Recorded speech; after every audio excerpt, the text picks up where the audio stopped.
Well, good morning, everyone. Thank you so much for coming out on this Friday morning to enjoy this panel. I am pleased but not surprised to see so much interest in this topic. Virginia 10 is home to thousands of intelligence and national security professionals, many of whom are very concerned about what's going on at the federal level at this time. Donald Trump and Congressional Republicans have made us less safe. They have failed to protect our national security, and they have really brought the respect for the United States down quite a bit in the world, and thereby made us less safe. Federal workers who work in the intelligence and national security operations are dedicated to making our country safer every day, but they have not been getting the respect of this administration, nor Congress at this time. When I am elected, I will be a pragmatic, relentless voice in support of our intelligence and national security communities and thousands of professionals who work in them. We have assembled a fantastic and distinguished group of intelligence and national security and public policy officials. I'd like to start this meeting by having them introduce themselves a little bit and talk about their background and why this area is so important to them, starting with our senior senator, Mark Warner. Well, thank you, Jennifer. I'm Mark Warner. I hate to say senior senator. It's better than junior senator. And I'm not really an intelligence professional, but I can be one since I stayed at a Holiday Inn last night. No, I'm here because I'm vice chairman of the Senate Intelligence Committee. I'm Brian McKeown. I used to work at the Pentagon as a principal deputy undersecretary of defense for policy, and was on the National Security Council staff under President Obama as the chief of staff and executive secretary. And I spent 20 years on Capitol Hill working for Joe Biden, 12 of which I was on the staff of the Foreign Relations Committee as his chief counsel. So I have 30 years in national security. Good morning, everyone. I'm Matt Olson. I served as the director of the National Counterterrorism Center, which was in McLean during the Obama administration from 2011 to 2014. Before that, I was general counsel at the National Security Agency, and I spent about 20 years at the Department of Justice as a federal prosecutor and as a national security official. Hi, my name is Tom Perriello. I'm a former congressman who's also worked as a peace negotiator and on transitional justice efforts in half a dozen countries, but served in the State Department in running the second quadrennial diplomacy and development review, which covered a lot of the national security professionals across Northern Virginia in terms of the internal impacts, and then as special envoy for the African Great Lakes region. Good morning, I'm Laura Rosenberger. I served for over a decade at the State Department and the National Security Council, working on a range of issues, including China, North Korea, Russia, Iran, Syria, many of the fun challenges that we face in the world today. Good morning, my name is Roger Dean Huffstetler. I am neither an expert on national security or winning elections, but a Marine veteran of Afghanistan and Iraq, and I'm here to talk, good morning, thank you. And I'm here to talk a little bit about something called Mission First, our project to organize vets and military families here in Virginia. Great, thank you so much. I'm going to start with Senator Warner. Senator Warner, the district I'm running to represent, the 10th Congressional District, is home to many servicemen and women who serve on active duty as well as veterans, federal defense contractors, law enforcement, intelligence community professionals, as well as the home of the headquarters of the CIA at Langley. How are Trump's consistent attacks on national security apparatus for this country affecting morale among these groups, and what have you observed in terms of how their morale is affecting our ability to keep our country safe? Well, thank you. First of all, Jennifer, thank you for holding this forum, for bringing attention to this critically important issue. I don't think we've done a full mapping yet, but I would wager on any level that you have the highest concentration of intelligence professionals in the 10th district of any district in the country. And I'm going to be doing a town hall at one of our three-letter agencies, non-CIA three-letter agencies, that happens to be 7 or 8 minutes from here. You can figure out from there, after the fact. And I think that the issue you raise is terribly important. Intelligence professionals are not Republicans or Democrats. They are Americans first and foremost. They labor many times in very dangerous situations on a regular basis, and candidly don't get the thanks or the recognition that we grant to our uniformed military services. And being that voice, as I know you will, in Congress for the intelligence professionals is something that's absolutely important. And they have been under assault. I go back to thinking about the reports from folks at the agency, that one of those first days of the Trump administration where the president stood in front of the wall where the CIA had honored their fallen and frankly made no reference to those who had served and given the ultimate sacrifice. Instead, gave the kind of talk that only Trump seemed to be able to talk, that focuses on himself and not on the intelligence professionals. We've continued to see Trump say he believes he's smarter than his intelligence professionals. Just in the last week, he's also said he was smarter than when he was indirectly criticizing Secretary of Defense Mattis and saying he knows more than Secretary Mattis. No, Donald Trump does not know more than the intelligence professionals or our military generals. Any responsible leader has to be willing to take the advice and counsel. They can draw their own conclusions, but they have to take the advice and counsel first if they're going to do their job in the right way. And nothing is more important for intelligence professionals than to be able to speak truth to power. And if there's one thing that's clear out of this White House is they don't want to hear truth. They want to hear simply folks that will repeat whatever happens to be the line out of the White House that day. So I think the morale, one of the things I've tried to do is go to the agencies on a regular basis, say that there are many of us, and candidly many of us in both parties. I'm very proud of the way the Senate Intelligence Committee has conducted its investigation into the Russian interference. And we have to continue to try to conduct that in a bipartisan way. And I mean, we may get to other questions on this later. That's not the way the House has conducted itself. And the last point on this issue is when you get to the House, I hope you'll have a chance to serve on the Intelligence Committee, if not to at least stay involved, because I worry, and I say this proud of the fact that on a per capita basis, Virginia has the highest concentration of military installations. We build our country's aircraft carriers and submarines. But I wonder sometimes, in a nation where we just passed a budget where we spend $716 billion on defense, I worry at times that we may be buying the world's best 20th century military in terms of tanks and trucks and airplanes, when much of the 21st century conflict is going to be in the realm of cybersecurity and misinformation and disinformation. And our near-peer adversaries like Russia and China are our peers, unfortunately, in those domains. And how we have members of Congress that understand that shift in our national security paradigm is going to be critically important, and why I, for one, and I think so many here, want to make sure over the next 18 days you get hired for this job and can join those of us who will be there to support our intelligence community.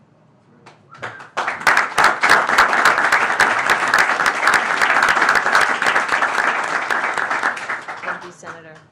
Now, all of us have seen this president wreak havoc on America's relationships with our key allies. What are the panel's thoughts about the role that Congress can play in supporting our diplomatic corps in the age of Trump? And we'll start with, if we can start with Tom on this question, because you have kind of dual experience as somebody who served in the House of Representatives and as a part of the State Department. Well, thank you, Jennifer. Thanks, everyone, for being here today, and thank you, Senator Warner, for your tremendous leadership in the last year or two at a time that the eyes have really been on this country and not for the right reasons. And one of the things that is so important is not just our hard power that we flex overseas, but our values. And I think seeing the decline of the projection of American values is something that has been felt in every corner of the world. There's not a day goes by that I don't get a text or a WhatsApp from some person I used to work with in Africa or Asia or Europe asking what the heck is going on. And that's on everything from the issues of open and free society, where we have so clearly led on issues like human rights and democracy, to the question of pluralism itself. We've really been a beacon for the world of racial coexistence, where people can come here from anywhere and live an American dream that is defined by that opportunity. And many countries around the world are struggling with those sorts of questions. And when we're seen as falling apart at the seams, then that has huge ramifications around the world. And I think one of the things that is so important right now is not just the experience people bring to Congress, but what they're willing to learn and work hard on while they're there. And so, Jennifer, to your point, I think one of the things that I emphasized over and over again when I was a diplomat doing negotiations overseas was that Congress holds the purse strings. Congress actually exerts an enormous amount of influence on foreign policy, whether it's on oversight, whether it's on spending. We had very important individual targeted sanctions on some of the leaders in the Democratic Republic of Congo that had an enormous impact on reducing the levels of repressive violence in that country. That was a bipartisan effort from the Hill, both House and Senate, of a coalition that has stood by those values. And those are the sorts of things that we've seen Jennifer be able to build in Richmond, bipartisan coalitions to get things done. And Congress really does have a huge role to play. I want to mention one other thing about Congress's role on a place that Senator Wexton has had such an impact. When we did the Quadrennial Diplomacy and Development Review, we found one of the challenges we have is being able to retain our national security personnel in Northern Virginia because of issues of cost of living and transportation. You may not think of that as a national security issue, but it is. Our ability to ensure a solid, economically secure lifestyle for families who want to locate here because of the quality of our schools, looking at transportation issues, these things matter. And when you think about national security, it's not just the weapons we build and the tankers we build, though those things can be very certainly important. It's also about whether we are treating our national security personnel with the opportunities they need to have an economically secure future. Those are things Senator Wexton fought for in Richmond, and we know she's going to fight for them up in D.C. So when we think about Congress's role in national security, it has an enormous role to play on the values we project, on where we invest, as Senator said, not just in last century's threats, but next century's threats, and people who are willing to roll up their sleeves and do the homework. And that's something we've seen over and over from Senator Wexton, and I know we'll see it from a Congresswoman Wexton. Thank you.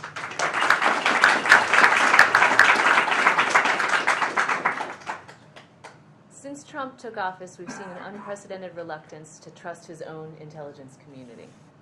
He's publicly denied the conclusions of U.S. intelligence in Helsinki, and earlier this week, with regard to the Saudi Arabian government's involvement in the assassination of journalist Jamal Khashoggi, he seems to prefer getting information from Fox and Friends rather than the Daily Brief. What effect do you see this kind of behavior having on the morale of America's law enforcement, and also the efficacy of law enforcement and intelligence community in its ability to provide that information and know that it will be relied upon by the executive branch and the legislative branch? Can I jump in on that? Yeah, that's Jennifer, that would be great. I mean, that's your wheelhouse. this question really, and this issue really means a ton to me. I came up at the Department of Justice where, as Senator Warner said, there were no Democrats or Republicans. Everyone who worked at the Justice Department, at the FBI, were Americans first. And there was no, and I worked in under both administrations of both presidents, or presidents of both administrations. That sort of has changed in terms of the politicization we see from the White House. Now, every day the intelligence professionals go to work and do their job. And so I think on the morale question, I think they are seeking to sustain that level of commitment against the constant barrage of criticism and distrust that they see coming from the White House. But I am concerned that over time, you'll see a deterioration in the morale of folks in the intelligence community. When I was at the National Counterterrorism Center, I was surrounded by young people who, they had a lot of choices about the types of jobs they did. They came out of great graduate school programs. They could have done a lot of different things. They could have gone to Wall Street or Silicon Valley, and they chose to work in the intelligence community and to fight Al-Qaeda. That is not a given. We can't take that for granted, and I'm very concerned about the rhetoric and distrust from the president and how that affects the morale of especially young people who are making career decisions. And Tom, to your point too, another issue for them is just, can they get to work? How much does it cost to live here? These are hometown issues as well as what we hear from the White House. So I am very concerned about this, and I do think it's a critical reason why we need to have a change with your candidacy, Jennifer, because I think it will start with holding the White House accountable, particularly in the House, and what we can see in terms of oversight from the Intelligence Committee or Judiciary Committee. And I think that will start to make a change and start to send the right message to the women and men in the intelligence community that their voice does matter. And when they speak truth to power, there are people who are listening. Can I just add one thing?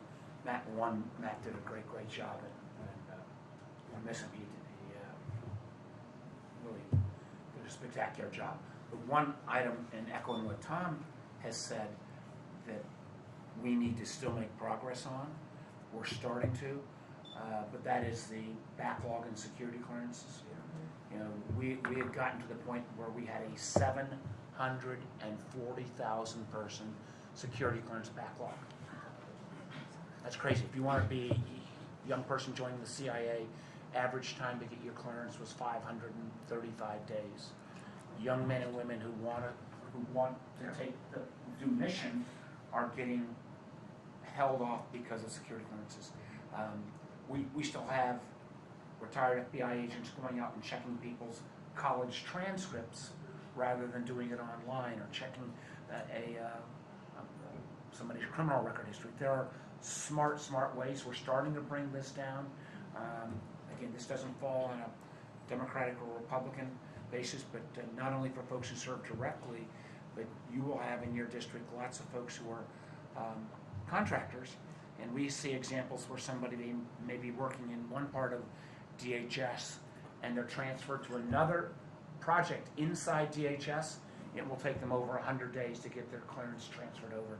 So to the question of not only quality of life that we offer folks here in Northern Virginia, but their ability to do their jobs, this is an area that needs attention. We're down, we brought it down about 80,000, the backlog. We do have some commitments, but we need other people rolling up their sleeves on this very important issue. And Senator, is that an issue of resources or It's an needing issue. to update our protocols? It's an issue of some resources where this ends up being kind of in the G&A overhead and gets pushed off to the end of the year, needs to be a higher priority. It frankly also needs to, when we've got intelligence professionals, I think we need to move away from the periodic re-examination to what's called continuous evaluation. We've got a lot of tools that we can use, particularly with folks to continually monitor in ways that'll keep us safer, that won't be as disruptive. And there are simple things like being able to look at transcripts on a remote basis using technology. Companies do that. Having interoperability in between different security agencies, so that if you get a clearance in one agency, you may be able to get clearance in another as long as you meet minimum standards. There are just common sense business practices, and there are some folks in the community that have started to understand this, but it really, not only are we not getting our best people because they don't want to wait, but frankly we're costing the taxpayer money because we've got people on contracts that can't do their work because they can't get cleared.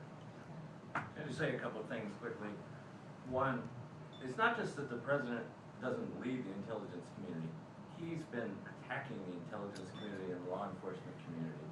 And as an American, you really have to think about how dangerous this is for our democracy. These are, yes, they have political appointees at the top, but these are by and large, as Matt said, apolitical institutions. And the Justice Department, by design, has a certain degree of independence from the White House dating back to the Nixon administration. And the president is eroding that, and there are members of the House of Representatives now in the leadership and the chairman of the House Intelligence Committee who are supporting these attacks. So you really have to stop and think about why that is happening and why more members of Congress and the majority are not speaking up about it. The second thing I would say is the attacks on the federal workforce across the board have a corrosive effect. When I was in the Department of Defense, we had issues because of the furlough and the threats of the government shutdown, the Budget Control Act, which cut budgets. And whenever we had talented civil servants leave, I would do exit interviews with them. And to a person, they would all say, you know, I just can't take it anymore. The shutdown, the threat to my paycheck, people don't seem to value what we're doing. I can go make a lot more money doing something else. I love this job. I love working in the Department of Defense and serving my country, but it's just not worth it anymore. And you can't discount that as a factor because people sort of lose patience. They're working 12 and 14-hour days, and they're getting beaten up by the people who are in charge. And that, inevitably, not everyone's going to stick it out, and we're going to lose a lot of good people. Thank you. Very good. This year, Democrats have nominated large numbers of veterans and former national security professionals to seek positions in Congress and other public offices, including women like Abigail Spanberger here in Virginia and Amy McGrath in Kentucky. RD, you served in Iraq and Afghanistan and then got involved politically with your group Mission First. Can you tell the group a little bit about what led you to do that and what you're hearing from veterans and service members about this election and what it means to them? Absolutely. Thank you. Thank you for having me, and thank you for the question. Just want to briefly thank a few people here. This would not exist without Tyrone Sims' help. He's a great Virginian and a great veteran, and really happy to have his help. Tom Barrow and Senator Warner have also been, asking me how can I help, how can I help, how can I help. So it's a team effort. You may know the name Dante Tanner. He ran for House of Delegates, and he's an Air Force veteran, and he lost by 106 votes. And that really stuck with me, and I kept thinking, we couldn't find 106 veterans, military families, or allies in that House of Delegates district to make sure he could have been the deciding vote on health care. So elections matter. Those 106 votes stuck with me. And after I was unsuccessful in my own primary, I really wanted to see if there's a way that we could help other candidates, great candidates like Jennifer, here in Virginia. So we started something called Mission First. And what we're doing is organizing vets and military families throughout the Commonwealth. And we're going to make sure Jennifer does it, make sure she gets those 106 votes. She's going to make sure she gets them. And it's a fantastic organization. We have Naveed here today. He's our organizer in this district. He's an Army veteran himself. He served in Iraq too. He's doing a great job here in the 10th district. Now, veterans tend to be a little more conservative in general. And I'm going to tell you just briefly about one of them. Uncle Bill Barger lives down in North Carolina, and he served in Vietnam. He has a Purple Heart. I'm very proud of him. He happens to be a Republican. He calls me about every 2 weeks and tells me how great the job the president's doing. And, I'm not going to give up on him, though. I'm going to keep talking to him about how we need to have, everybody's got to have health care they can afford. Everybody deserves to have skills that they can compete in the economy. And that's really important to me, that we don't just go for Democrats. Let's organize all these vets and military families. And I've had people come up to me and say, RD, I'm not a Democrat, I'm a Republican. Can I come too? Yes, you can. The door is open. You are welcome to come and join our Mission First effort, because we want to put the country first and make sure these candidates make it across the finish line. I want to say one other thing, Jennifer. The question is, what are you hearing from these veterans? Mm-hmm. Veterans want to know where their country has gone. Where is the country that freed a continent and saved Western civilization? Where is the country that liberated concentration camps? Where is that country being the beacon of hope to every end of the earth? That is what they fought for. That is what is important to them. That's what makes them who they are. And that's what this is about. That's what Jennifer's election is about, is fighting for those values, as Tom mentioned, not just here, but overseas, and making sure we are that beacon of hope all across the world. And that's what we're trying to do and help Jennifer in this effort.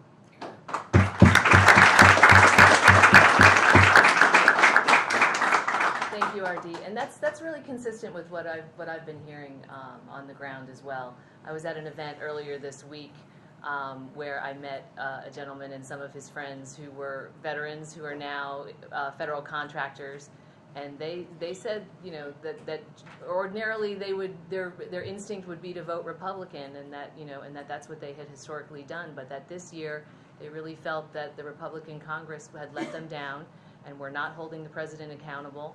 That you know, these are not the values that they signed up for and fought for, and that they were going to be supporting me in this race. So that's always very encouraging to hear, and I certainly don't want to let those people down. And you know, I think it's time we get back to the values that make America great. So I'm glad to hear that that's what you're, and is that what you're hearing across Yes, ma'am. Virginia? It's honestly surprising to me the number of people, particularly in these rural counties, that will come up to you and say, you know, hey, listen, I'm kind of tired of what's going on in D.C. I just can't seem to, these folks just can't seem to get together and put the country in front of everything else. And it's very heartening, actually, to see that out there. Thank you. In the months following the 2016 election, the U.S. intelligence community made it increasingly clear that it believed our country had been attacked by Russia under specific orders from Vladimir Putin. The president still, to this day, has not acknowledged this consensus, and more alarmingly, he has, in my view, not taken sufficient steps to hold Russia accountable or prevent it from happening again. He has instead directed repeated attacks against his former FBI director, Robert Mueller, who was assigned to find the truth. I'm curious to hear the thoughts of the panel about what Congress can and should do about these problems. Yeah, jump in on this.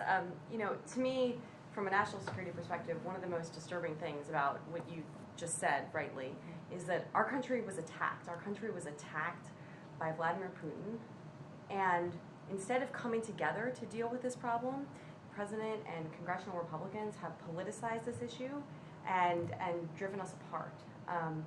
You know, I think for me, I sort of went in the direction of national security after 9/11. I was a senior in college on that day, and that time when you're deciding what comes next. And I woke up on September 12th, and I said, you know, this is what I'm doing with my life. Do my part to see that this kind of thing never happens to our country again. And I joined the State Department during the Bush administration because though I'm a Democrat, you know, I believe that we come together around national security issues to defend our country. You know, there are places where that is happening. Senator Warner and Chairman Burr on the Senate Intelligence Committee have been one real beacon of bipartisanship on this issue, but as he mentioned,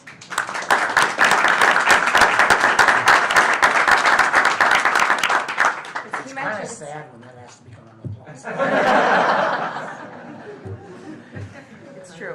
It's true. Congress did their jobs, right? But as he mentioned, you know, the House Intelligence Committee really is the mirror opposite of that, where this has become an incredibly politicized issue, and that's the case across the House of Representatives.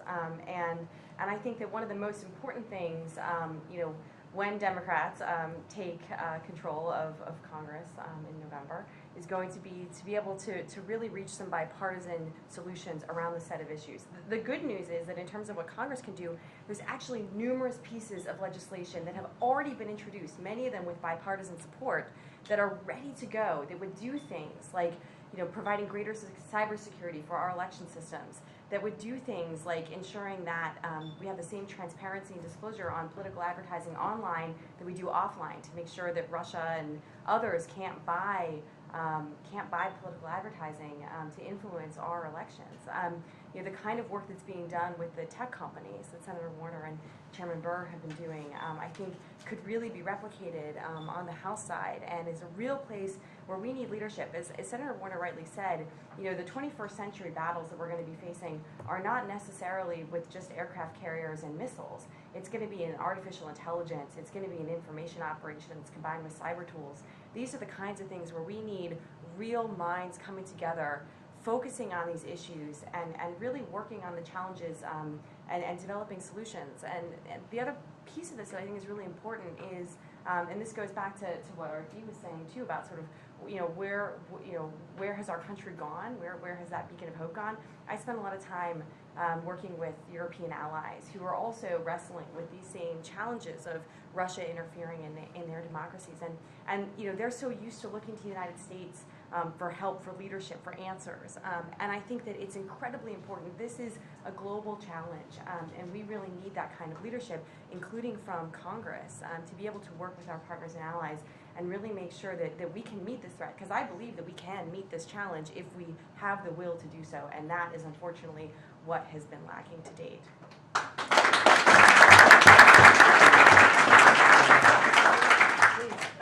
Let me, first of all, I agree with Laura on her kind comments, but let's at least re-acknowledge what we absolutely know.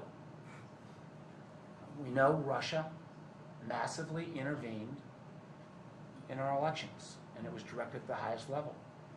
We know they hacked into both political parties, but chose only to reveal information that would hurt the Democratic candidate.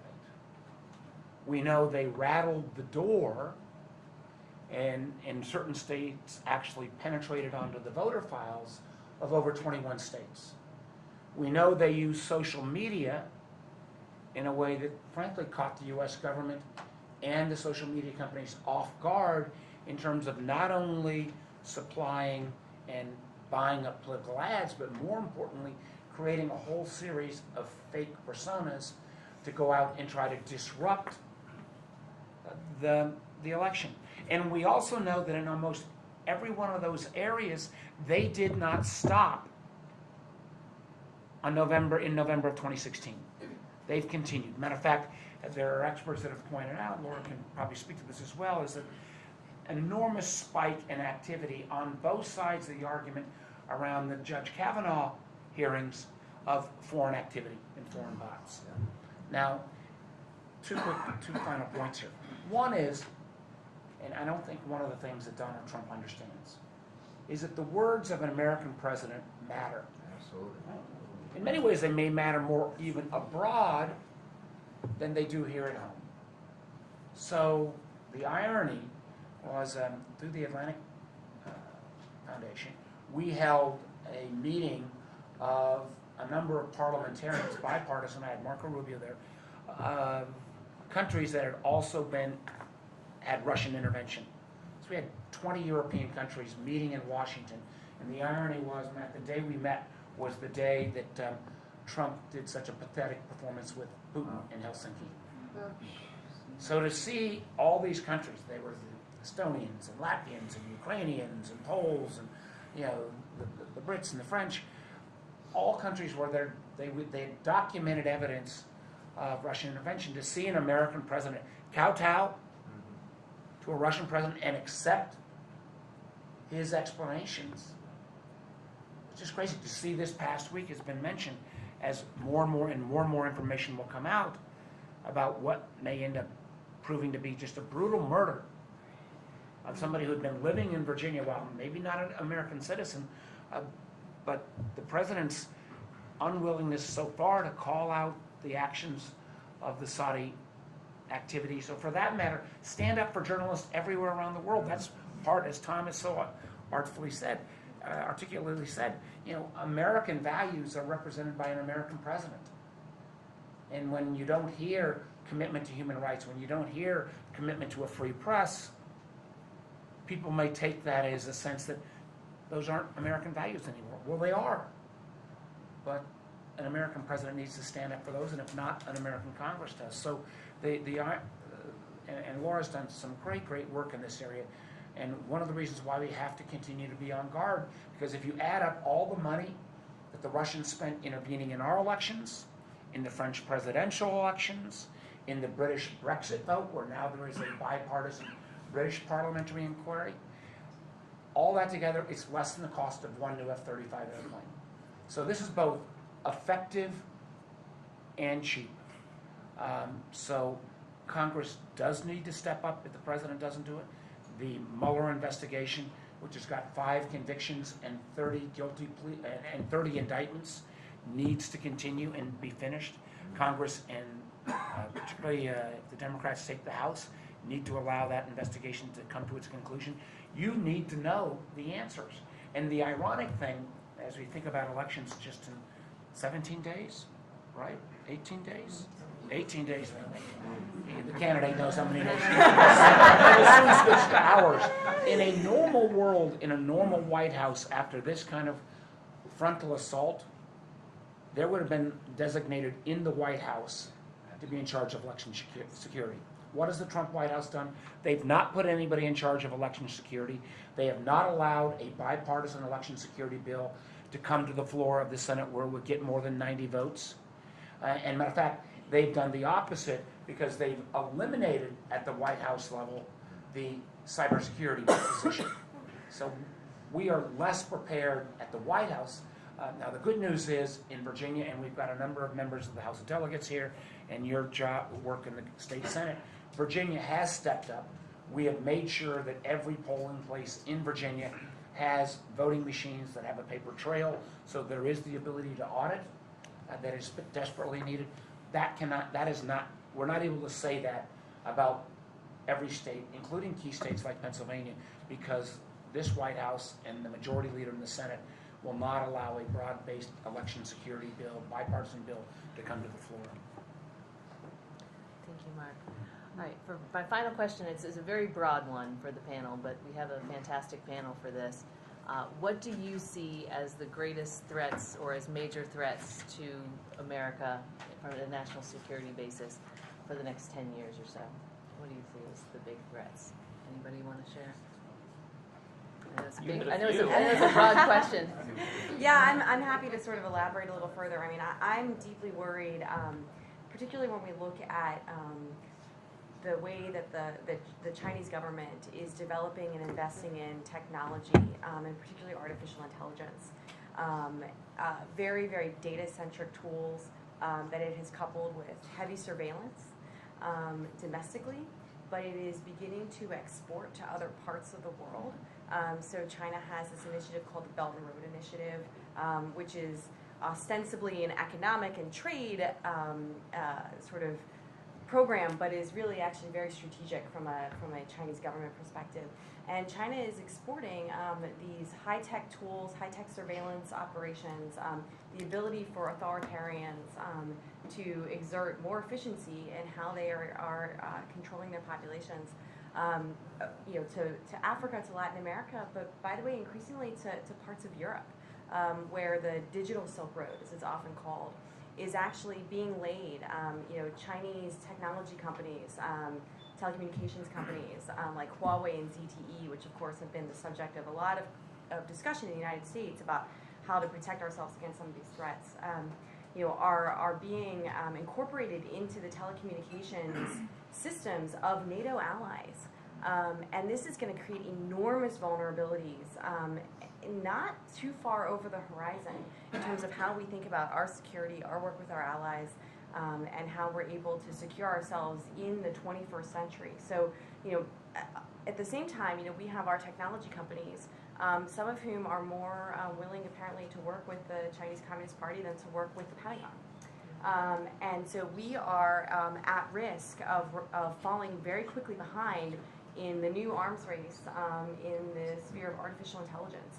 And I'm very worried that if we don't begin to invest in these technologies, to really be able to think about how government and the private sector can work together to make sure that these technologies are harnessed in a way that is consistent with our values and advances our security, I think that we run some real risks of quickly falling behind in a way that not only hurts our security, but also, to the values point that Tom was making, allows for authoritarians to really get the leg up in what is becoming an increasing battle between democracies and authoritarians on the world stage. If I can riff off of that for a second, I think in addition to the sort of Skynet-type concerns of AI, I'm really concerned about the number of jobs that are going to be disrupted and eliminated. Senator Warner has really been leading on the future of work issue. We're talking about up to half of all jobs being disrupted in some form. And when we think about this, we can't think about it in a vacuum. We have to think about it connected to the rise of both authoritarianism, but also of the weaponization of racism and othering in politics around the world, including our own. I actually think one of the great challenges of the next 50 years is pluralism itself. It's the coexistence that I think the United States has really led on. And I think when we look at, it's not a coincidence that when Russia looked at all of our vulnerabilities, the surface level issue was our cyber vulnerabilities. But what they saw was racial divisiveness, and particularly the ability of some politicians to play on rising white supremacy and anxiety. And I think we saw a really powerful counter to that in Virginia last year. Ralph Northam made the idea of an inclusive Virginia absolutely central to his election. Ed Gillespie leaned into one of the most racially divisive campaigns, as the Washington Post called it, and we saw Virginians overwhelmingly opt for an inclusive Virginia over a divided Virginia. When we think about, as we head into these challenges, part of the question is the type of leadership that has built resiliency going in. And that resiliency is everything from our shorelines to climate change, it's our cybersecurity, but it is also the extent to which we have built a res publica. We've built a common space of these things coming together. And instead, we're going into a situation where when we think about how weak Donald Trump has made us, it's important to think he's probably the first president since World War II of the United States not to be the most powerful person in the world. He's probably not even in the top 5 most powerful people in the world. That's how much he has weakened our standing. We are getting laughed at around the world, right? And so when we go into these challenges, whether it's the future of work or future of democracy or future of pluralism, the question is whether we've put our best team on the field and whether we've prepared before those dangers come. And I think overall we have to be on a question of whether we're in a trajectory towards this dystopia that Donald Trump and often Barbara Comstock describe of a divided thing, or are we the aspirational America? Are we the America that actually has set these ideals, and even when we fall short of those, we are striving towards them? So as we reach these challenges to national security over the coming years, which will certainly be cyber and climate, there are going to be hard power concerns. We're going to see countries who respond to the disruption in work by turning towards nationalism, either against an internal other or an external other. And the question is, what team are we bringing to the table? And I think we want people like Mark Warner and Jennifer Wexton out there looking at those 20-year arcs, and we need to make sure that our fundamentals at home are strong, whether that's the rule of law, whether that's our freedoms, or whether that's our ability to coexist and love our neighbors as ourselves.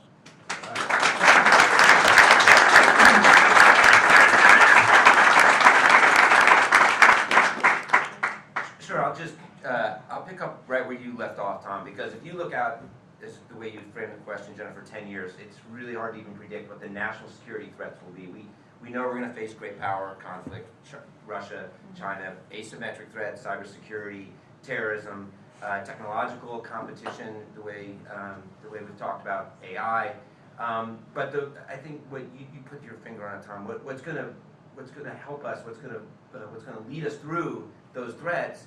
Again, as RD I think talked about, is our values, and it's our values, our belief in the rule of law, our belief in free expression that's under pressure, our belief in human rights, and the fact that we've been a leader and we've been up to these fights. Again, as you said, RD, every decade as Americans, we've been up to all of these fights, all of these threats, because of our commitment to those values. And when we get away from those values and approach national security and foreign relations as transactional, or as cynically as the president has done, we lose that leadership, that moral leadership. We lose what's foundational to our country.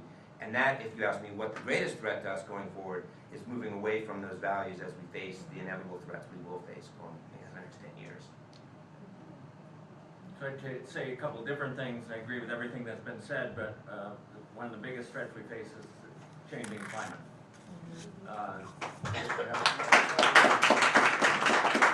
The planet may survive, but the habitability of humans on that planet may not. And the latest report from the UN panel should be a huge wake-up call for the whole world, including our country. It's screaming red that we are running out of time to do something serious about climate. It will have huge knock-on effects on our ability to feed a growing population around the world. It will have create instability among and between nations as people migrate to get somewhere where they can feed themselves and earn a living. And then obviously the threat of communities going underwater and having huge changes in how we live. And the people running the United States government right now have their heads in the sand on this issue. And we need to get our heads looking forward and figuring out all kinds of solutions to address this threat to all of us.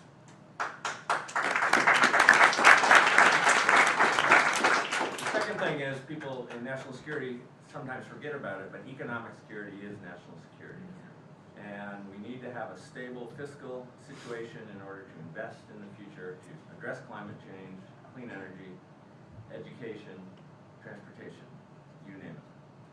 And the Republicans and the president just blew a $2 trillion hole in the deficit at a time when we have 4% unemployment. This is not a time to be building more red ink, but to be building reserve for the future. And that will be a threat to everything we're worried about, including national security. It will put pressure on the defense budget in the coming years unless we fix this problem.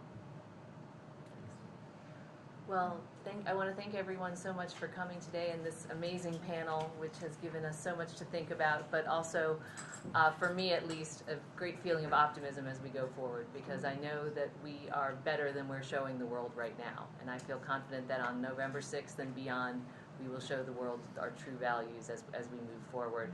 I want to pass it off to Senator Warner for just a couple concluding remarks before we wrap this up. Well, thank you, Jennifer, and I again echo what you said about this panel. These are the kind of folks that you're going to surround yourself with when you get to Congress in terms of national security. You're going to do the people of the 10th District a very, very good job. And I think, has been mentioned, national security is more than about our military strength. It's also about our moral leadership. And one of the things that I don't think I fully appreciated until I was a couple years on the Intelligence Committee was that by no means are we perfect, and sometimes we can appear naive, but the rest of the world, when the chips are down, looks to America to lead. If we're waiting for the notion that whatever the crisis du jour, the week is, and with all due respect, that the European Union is going to come together and lead, or certain nations in Asia are going to come together and lead, it's not going to happen. American military leadership, economic leadership, and moral leadership are absolutely essential. And I think Tom probably spoke to this better than any of us. That moral leadership right now is in question. And what I'm most concerned about is we can replace a Scott Pruitt with a better EPA director. We can even replenish a program that may have been cut. We can put back in place rules of the road, or put in place rules of the road around social media, so we don't have as much abuse but still maintain innovation. What we can't put back is the kind of reputation that under Democrats and Republicans American leadership earned in the 75 years after World War II that is being eroded right now. What we can't put in place, as Matt has mentioned, is the notion of America's respect for rule of law when we have a President of the United States that almost on a daily basis undermines the intelligence community or blasts the FBI or blasts the Justice Department. So I think help is coming, but help is coming in the form of a new Congress. If that help is going to come, everyone in this room has to go out and do our part in the next 18 days. So let's make that happen. Thank you all.